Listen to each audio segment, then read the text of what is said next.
Hey, welcome back to the Ping Pong Flick Show. My name is Chris Wong.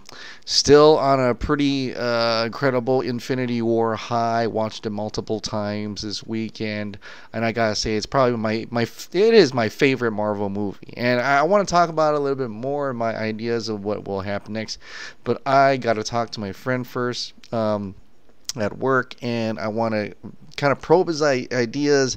He knows, he's read all those comics, so he knows a lot more about what may or may not transpire. But more for the fact, I want to see what his response was. He was pretty quiet this weekend, and I was like, usually he posts something, but he didn't. So I don't know if he liked it or not. But I know he was getting excited. He wanted to see some X-Men and stuff in there. That didn't happen, but wanted to know what his thoughts about that before I move on with more Infinity War. But there is a little bit of DC Extended Universe thing that popped up over the weekend, and I gotta thank Scott Stamper. I think he talked about it. Justin North even had something to do with that, and of course Jim Lee himself also talked a little bit about Zack Snyder and the Justice League, right? So we all know the story of how Zack Snyder left because of the family, and then there was rumors that saying he was fired, he was let go, things like that, or maybe it was a culmination of him being just fed up by having his movie change so much that he doesn't really care anymore, and so it's like a little bit of both, if you will. Jim Lee's response to the rumor that Zack Snyder was fired, and he himself says no. He's pretty adamant that he was not fired. It was he stepped down from being the director of working with Justice League, and he even praised Zack Snyder for reinterpreting Batman, Superman, and it seems like they all well know that it was going to be a divisive movie to begin with. That doesn't mean that they were going to go through with it. They did go through with it, but I guess the studio at that time, I don't know if there still are, want to make a more I guess a general audience, mainstream friendly DC Extended Universe. That remains to be seen, as we'll see how that works out for Aquaman, Shazam, Wonder Woman 2, and everything else after that. Like, if the next Superman movie comes out and they're playing the Christopher Reeve, the John Williams score, then that was the direction, the way Justice League was handled. That's how they wanted to handle it here on forth. If it changes to the Man of Steel, the Hope, Ideals of Hope music, Hans Zimmer, then you'll know that maybe by then they want to change it back to what it originally was. So we'll see how that goes. But for the most part, people still want to see this director, the Snyder Cut, right? And then we all know about Joss Whedon. There's this whole leak today. Not today, was it today? Yesterday, this whole leak about a lot of different things that transpired between DC Extended Universe. We kind of knew, kind of not knew. One that was Joss Whedon was fired. Patty Jenkins didn't want Joss Whedon, stuff like that. That's pretty interesting. The one thing that really stood out to me, and that made me very curious, is the point that they're saying that the studio does not want to finance the Zack Snyder's cut of Justice League, right? So, which makes kind of sense because it's going to put a lot of money into it. How much that money is, I have no idea, but they need to reinvest into the project and make sure in order for that to happen. Or the second thing is that, like I said before, their vision of the DC Extended Universe was not what they see as Zack Snyder's vision was anymore. They want to continue on of how Justice League turned out and just continued on from there. That type of DC Extended Universe. So there's that. So what that post suggests, and it's a Reddit post, so it really is a huge rumor. Someone could have just wrote that up. It doesn't mean that it came from any sources. I don't have any sources. I have no idea. I'm just letting you know what was said. But they're saying that Cruel and Unusual Films, which is Zack Snyder's production company, they could be the ones responsible for making it happen.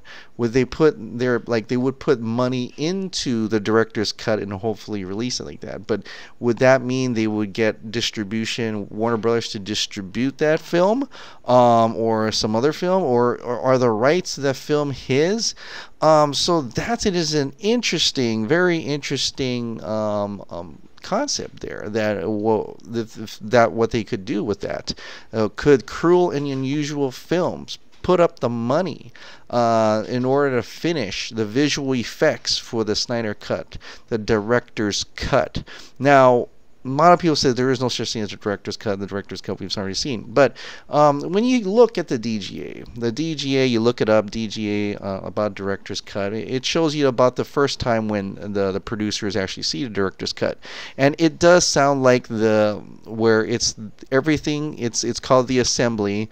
Let me get to that part. The post-production, preparing the director's cut. Number 4 in post-production. Now, this is before. This is not right now. This is before, okay? The director's right to prepare his or her director's cut is absolute. Section 7508. You must supervise the editing of the first cut. Following completion of the editor's assembly, you have the right to instruct the editor and to make whatever changes you deem necessary in preparing the director's cut. With respect to television film 60 minutes or less, okay, this is for television, so we'll skip up that part. No one may be allowed to interfere with or cut behind you during the period of the director's cut. The producer must give you time to complete the director's cut as follows. Theatrical motion pictures, which was we saw, 10 weeks or 1 day of editing for each 2 days of scheduled photography, whichever is longer. Certain creative difference rights. The period of the director's cut begins with the editor's assembly and finished, unless you delay completion of assembly. If your director's cutting time is abbreviated due to release or delivery date, and that date is postponed, you must be given more time to complete your cut. So that's interesting. It looks like he had more rights in order to do this, right? So viewing the director's cut. Number 5. Only the individual producer and the person with the final cutting authority are entitled to see the first screening of the director's cut. You have the right to request a preview of the director's cut of a theatrical motion picture before a public audience, or at the producer's choice, a private audience of no less than 100 persons, excluding relatives and employees.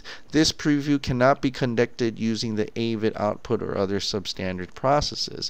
If your theatrical or long-term television motion picture involves substantial effects, you must be allowed to incorporate reasonable temporary effects and have additional cutting time necessary to do so for the preview of your director's cut. So that in itself says that in a regular standard process, they must have seen the assembly cut, what they call the director's cut, assembly cut, where there are temp effects into it. 100 people, no less than 100 people saw it. They're not relatives, they're not employees, they're 100 random people, or part of a group list, that there, if you will, of people who were able to see the director's cut. So that in itself saying that there were people that saw it. It's quite possible that lady in Kevin Smith's audience actually did see it. Whatever, if she didn't give her name and things, so maybe that's why she was able. She didn't care to say it. Who knows what's wrong with that? But this actually just more validates that there is such thing as a director's cut before the movie comes out. It's the assembly cut. The cut is the rough cut. It's the one that's put together by director and the editor and things like that. And then it goes on from there, what could possibly have happened later on, the process of it. And then you go to what we call the release of the director's cut. This is after the movie comes out and stuff like that. Number 10, release of the director's cut. The producer may not release a version of your film identified as a director's cut unless it has been so identified by you. So that is interesting. Since Zack Snyder left, does that give him still have the rights as the director. He is listed as director for Justice League. So I'm wondering, because of the director, the DGA, does that give him rights to able to have a version, meaning he can present a director's cut because it's his right to present a director's cut. And it's being identified by him as the director's cut, So the producer may not release anything that's called a director's cut. Now, I don't know how that works in terms of licensing and stuff, whether that works, because there's characters in here that are belong to the DC comics. They belong to Warner Brothers. So, but does that mean that with all the material that he shot, that Justice League is technically Zack Snyder's, that movie, in a way that encompasses that? So that is a very interesting thought altogether. So in that type of essence is when they're saying that Cruel and Unusual Films is handling the director's cut right now, like they have it in their hands.